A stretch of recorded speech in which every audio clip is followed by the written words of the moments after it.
سلام، وقتتون بخیر. تشک مدل آپولون رو میخوام خدمتتون تشریح کنم.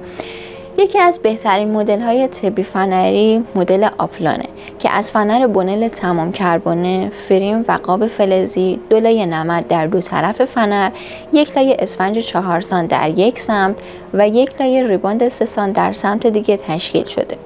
داخل دیواره آپولون فنر ام به کار رفته و در قسمت میانی تشک اسفنج ساپورت فنر برای جلوگیری از فرو رفتگی کار شده. پارچه استفاده شده توی این تشک گردبافت، وانهد دوزی شده است، ضد تعریق و آنتی باکتریاله و پارچه قسمت دیواره تشک مخمله. این تشک از لحاظ سفتی و نرمی یک کار متعادله و دارای 2 طرف تابستانه و زمستانه هستش. طرفی که نرمه به خاطر اسفنج برای زمستان و طرف دیگه که سفته به خاطر وجود ریباند برای تابستان مناسبه. ارتفاع تشک آپولون 26 سانته و تحمل وزنش حدود 100 کیلوگرمه. گارانتی این تشک 2 سال تعویض و 60 ماه خدمات تعمیره. ممنون که تا این لحظه همراه ما بودید.